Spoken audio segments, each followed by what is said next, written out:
이렇게 실수를 잡아나가는 마인드셋과 실질적인 방법론을 적용한다면 실수 0%의 완벽한 실전 실력을 갖추게 될 것입니다. 그렇게 되면 합격에 한 발짝 더 다가가는 거예요. 안녕하세요, 연수남이에요. 현직 대학병원 교수예요. 오늘은 적어도 공부한 만큼 성적이 안 나오는 억울한 상황을 피하는 법, 즉 실수를 최소화하는 방법에 대해 다뤄볼 텐데요. 실수라는 게 어떻게 보면 시험에서 작은 요소로 보일 수 있지만 한두 문제 차로 등급과 합격 당락이 결정되는 시험의 특성을 생각해보면 절대 무시해서는 안 되는 존재입니다.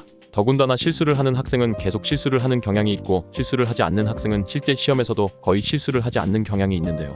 이 때문에 실수도 실력이다라는 말이 나올 정도죠. 그리고 아이러니하게도 실수를 많이 하는 학생은 항상 실수를 해서 틀렸다고 말하고 실수를 거의 하지 않는 학생은 실수도 실력으로 틀렸다고 말할 정도니 실수를 바라보는 마인드 자체도 다른 걸 알 수 있습니다.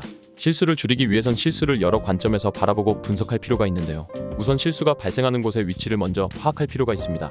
위치에 따라 구분하면 보통 네 군데라고 말할 수 있는데요. 첫째, 문제를 잘못 읽어서 실수한 경우. 둘째, 제시된 지문을 잘못 해석해 실수한 경우. 셋째, 풀이 과정에서 실수를 한 경우. 넷째, 보기를 잘못 읽어서 실수한 경우. 첫 번째 부분에서 실수가 자주 발생하는 타입이라면 문제를 푸는 초반의 집중력을 끌어올리는 능력이 부족한 경우라고 할 수 있는데요. 보통 수십 개의 문제를 풀 때 그에 맞춰 일종의 집중력 리듬이 형성되는 걸 알아야 합니다. 익숙하고 잘 아는 문제라면 문제를 풀어가며 집중력이 다소 떨어지더라도 쉽게 풀 수 있는 거고요. 이렇게 집중력이 떨어진 상태에서 다른 문제를 볼 때 다시 집중력을 끌어올려야 하는데 그러지 못하면 안일하게 문제를 읽어 실수를 유발할 수 있는 것이죠. 본인이 이런 타입은 아닌지 점검해보고 반드시 리드미컬한 집중력을 형성할 수 있도록 의식하고 훈련해줘야 하는 거예요. 다음으로 제시된 지문을 잘못 해석하거나 풀이 과정에서 실수를 한 경우를 살펴보면요.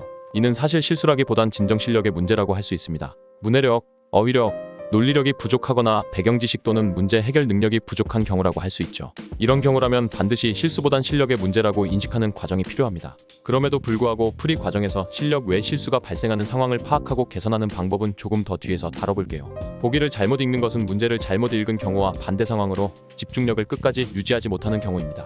이때는 역시 집중의 리듬에서 각 문제 풀이 후반부에 의식적으로 집중력을 높일 필요가 있는 거죠. 풀이 과정에서의 실수를 줄이는 방법을 조금 더 자세히 살펴볼게요.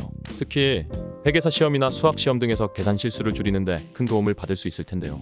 크게 세 가지 타입으로 실수의 유형을 나눌 수 있습니다. 첫째는 암산을 많이 하는 경우인데요. 보통 본인 머리가 좋다고 생각하는 사람이 이런 실수를 많이 합니다. 하지만 아무리 머리가 좋더라도 직접 써서 하는 것보다 시간이 더 오래 걸리는데 무리하게 암산을 할 때 문제가 될 수 있는데요. 심지어 이런 경우는 실수도 더 잘 유발하게 됩니다. 본인이 이런 타입이라면 사소한 사칙 연산을 제외하고는 직접 써서 계산하는 습관을 들이길 바랍니다. 웬만한 계산을 써서 하는 게 암산보다 느리지 않다는 걸 인지해주세요. 둘째는 풀이 과정을 뒤죽박죽으로 쓰는 경우입니다. 문제를 한 줄씩 정리하며 푸는 사람이 있고 여기저기 중분한 방식으로 푸는 사람이 있는데요. 후자의 경우는 계산 실수를 할 가능성이 높아질 뿐만 아니라 사고의 흐름도 일률적이지 않을 확률이 커집니다.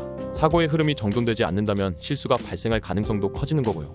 만약 문제를 다 풀었는데 선지에 답이 없다면 오류를 찾기 위해 풀이 과정을 되돌아볼 때 실수한 부분도 찾기 어려워지는 겁니다. 반대로 풀이 과정을 일목요연하게 깔끔하게 써두었다면 오류가 있는 부분을 찾기 쉬워지는 것이죠. 반드시 한 줄씩 깔끔하게 정리하며 푸는 습관을 들입시다. 셋째는 공식을 헷갈리는 경우인데요. 의외로 비슷하게 생긴 공식을 잘못 적용하여 푸는 경우가 종종 발생하죠. 심지어 출제자 입장에서는 이를 이용하여 오답항을 만드는 경우도 허다합니다. 이런 실수를 한 경우는 절대 다시 같은 실수를 하지 않도록 비슷한 공식은 같이 모아서 적어두고 그 공식 간의 차이, 어떤 상황에서 어떤 공식을 써야 하는지를 상세히 적어놓는 과정을 거친다면 더 이상 같은 실수를 반복하지 않을 거예요. 실수를 줄이는 궁극적인 방법을 말씀드리며 영상 마무리하겠습니다. 첫째는 실수를 대하는 마인드셋인데요. 실수를 대수롭지 않게 여기는 태도와 실수에 대해 굉장히 심각하게 대하는 태도는 궁극적으로 합격 당락을 결정짓게 됩니다. 예전에 한 멤버십 회원분의 공부 컨설팅을 진행할 때 임용고시에서 자꾸 실수를 해 탈락을 한다고 고민을 보내주셨던 분이 계셨는데요. 저는 거기에 대해 따끔하게 말씀드렸습니다. 지금 이 실수를 바로 잡지 않으면 나중에 학생들을 가르칠 때도 계속 실수를 하게 될 것이고 잘못된 지식을 학생들에게 전파하는 꼴이 될 거라고. 프로의 세계에서는 용납하지 못하는 상황이고 임용고시는 이런 사람을 거르는 과정이라고 생각하라고 말씀드렸죠. 그분은 그 말을 새겨듣고 당의 시험은 실수 없이 잘 치렀다는 피드백을 주셨고요. 정리하면 여러분이 원하는 합격의 영역은 프로의 영역입니다. 아마추어 같이 실수해선 결코 갈 수 없는 것이죠. 이 말을 명심하고 실수 하나도 용납하지 않겠다는 마인드를 장착하시길 바랍니다. 둘째는 실수 노트 만들기인데요. 제가 수능을 준비할 때 항상 지니고 다녔던 자료입니다. 사람의 사고 회로는 생각보다 단순하고 패턴화되어 있는 측면이 있고요. 그에 따라 똑같은 실수를 계속 반복하는 성향이 있습니다. 따라서 모든 실수에 대한 노트를 적고 실수를 한 이유에 따라 계속 문제를 분류하고 적어나가는 건데요.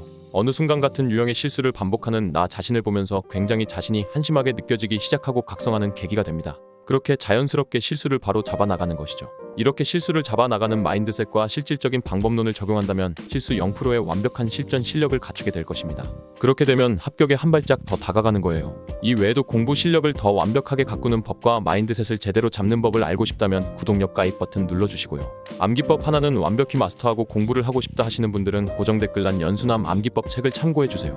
오늘 영상은 여기까지고요. 도움이 되셨다면 구독과 좋아요, 알림 전체 설정 맞춰주세요. 감사합니다. 당당.